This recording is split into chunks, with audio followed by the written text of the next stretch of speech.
doing well. Welcome to Security Chronicle's second week bulletin for May 2020. So here are the top bulletins of the week. ATM vendor Diebold Nixdorf suffered a ransomware attack. A cross-site scripting vulnerability that affected Facebook login button. Microsoft addresses 111 bugs for May patch Tuesday. Adobe fixes critical flaws in Acrobat, Reader and Digital Negative SDK. WordPress plugin bugs can let hackers take over almost 1 million sites. Magellan Health suffered from ransomware attack. Google Android RCE bug allows attacker full device access. Diebold Nixdorf, one of the major providers of ATMs and payment technology to banks and retailers, suffered a ransomware attack that caused only a limited IT systems outage in its corporate network. The company discloses the security breach but pointed out that the infection did not impact its ATMs or customer networks. According to Diebold, on the evening of Saturday, April 25th, 2020, the company's security team discovered anomalous behavior on its corporate network. They immediately began disconnecting systems on that network to comprehend the spread of the malware as they were suspecting a ransomware attack.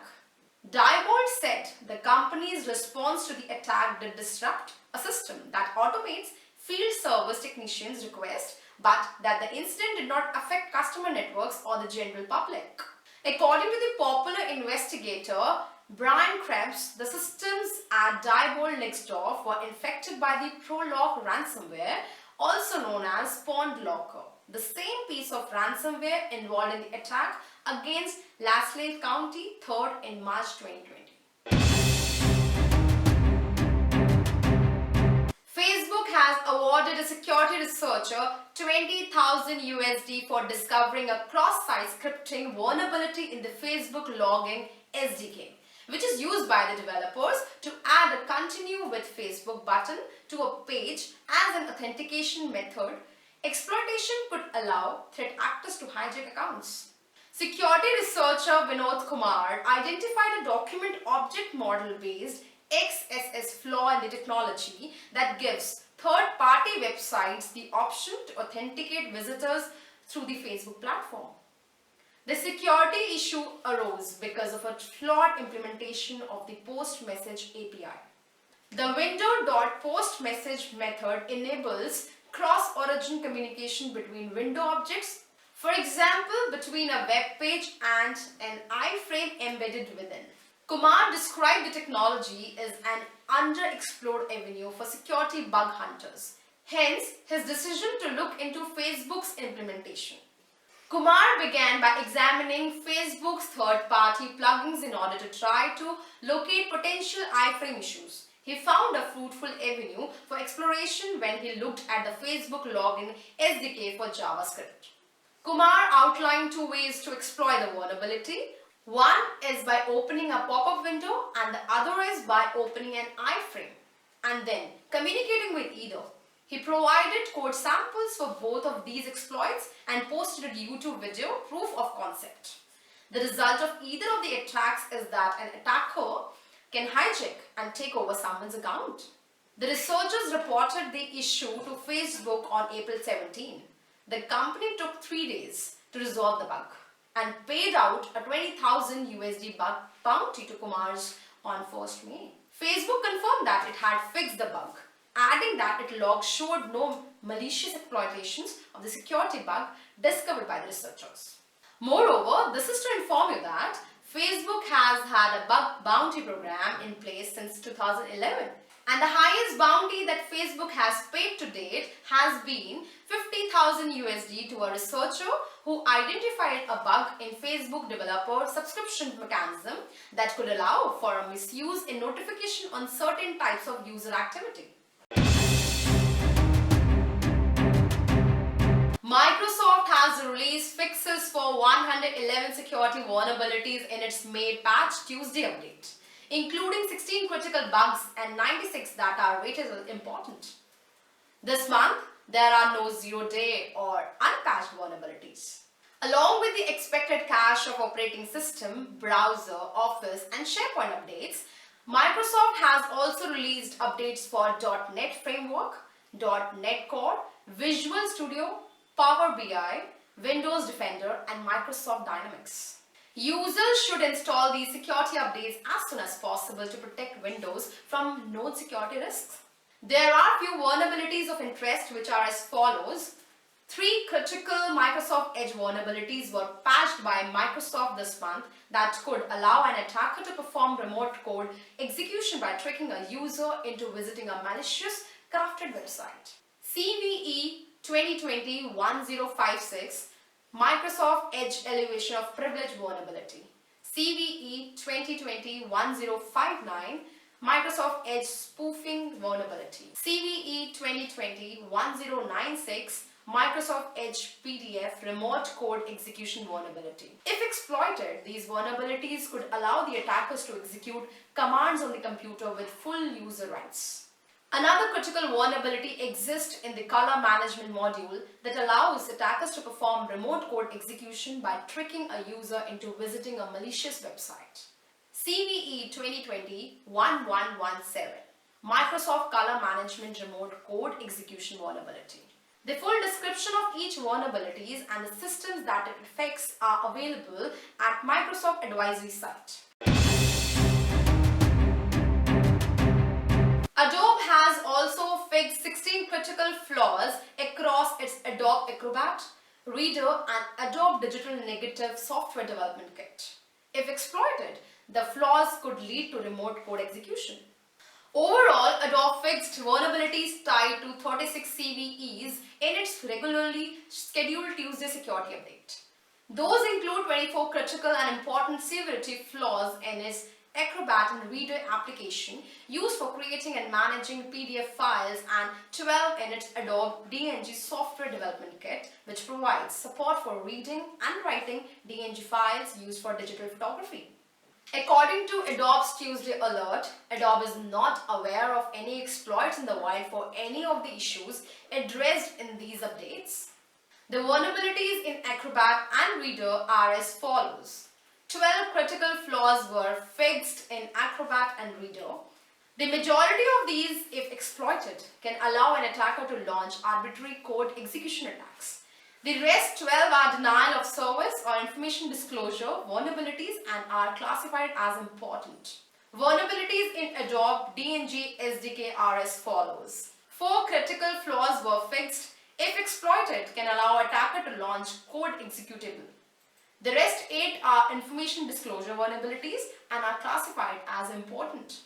Security Chronicle recommends our viewers that you upgrade to the latest version as soon as possible if you use either of these products. The full description of each vulnerabilities and the systems that it affects are available at Adobe Advisory site. 2 high severity vulnerabilities found in the Page Builder WordPress plugin installed on more than 10 lakh sites can let hackers create new admin accounts, plant backdoors, and ultimately take over the compromised websites. According to the researchers at WordPress, both security bug can lead to cross-site request forgery and deflected cross-site scripting vulnerabilities, and they affect all page builders version up to and including 2.10.15. They assign both flaws at severity rating of 8.8 out of 10, but no CVEs have yet been assigned. Page Builder is a popular plugin developed by SiteOrigin to help users easily build response grid page content using a widget-based page creating editor. The 2 Page Builder security vulnerabilities are rated as high severity by WordFence Threat Intelligence team, who discovered them and reported the issue to the plugin's developer on May 4th. The development team released a patch to fix both security issues the next day, that is 5th May, by adding nonce checks to both the live editor feature and the builded content action where the 2 bugs were found. Page Builder's development team updated the plugin to 2.10.16 almost a week ago to fix the 2 security flaws, and users are urged to patch their installations to avoid attacks. However, just over 220,000 of all 1 million users have updated their page builder installation to the last patched version since its release last week. To mitigate these attacks, WordPress admins should immediately update their plugins to patch the vulnerabilities threat actors could exploit to compromise their sites. Fortune 500 company Magellan Health announced this week that it was the victim of ransomware attack on April 11, 2020, which led to the theft of personal information from one of its corporate servers. According to a letter sent to the victims and filled with the state of California, the unauthorized actor gained access to Magellan's system after sending a phishing email on April 6th that impersonated a Magellan's client. Once the incident was discovered, Magellan immediately retained a leading cybersecurity forensic firm, Mandiant, to help conduct a thorough investigation of the incident. The investigation revealed that prior to the launch of the ransomware, the unauthorized actor exfiltrated a subset of data from a single Magellan corporate server, which included some of your personal information. According to Magellan, the data breach portion of the proceedings only affected some current employees, with the data thieves making off, logging credentials and passwords, personal information such as names, addresses, and employee ID numbers. Some W-2 or 1099 details such as social security numbers or taxpayer ID numbers were also lifted. ThreatPost has reached out for clarification to Magellan as well as the strain of ransomware involved and whether the company paid the ransom. The company returned the following statement. Google has patched multiple vulnerabilities in its Android OS, the most severe of which could allow attackers to completely take over someone's device to install programs, steal or change data, or create new accounts with full privileges. The flaw CVE 2020-0103 was one of 39 vulnerabilities affecting Android OS built that use older security profiles and are spread throughout various components of Android that the company fixed in its latest security patch, according to the Android Security Bulletin published this week. According to Google, this vulnerability poses a high risk of consumers as well as business and government institution users. However, the most critical of these found in the system component of Android could allow for remote code execution depending on the existing privilege on the device. According to the Center for Internet Security Advisory, these vulnerabilities could be exploited through multiple methods such as email, web browsing, and multimedia services when processing media files. Depending on the privileges associated with the application, an attacker could then install programs, view, change or delete data or create new accounts with full user rights. If this application has been configured to have fewer user rights on the system, exploitation of most severe of these vulnerabilities could have less impact than if it was configured with administrative rights. While the Android security platform and service protection such as Google Play Protect reduce the likelihood that security vulnerabilities could be successfully exploited on Android, Google recommends that Android users install the latest security patch just to be on the safe side. That's all for today. Hope this bulletin will make you aware about things happening in security arena and you can be safe and secure with these cyber incidents. Till then, keep watching our videos and do not forget to like, share and subscribe this channel. Thank you for watching. Stay home, stay safe. See you soon.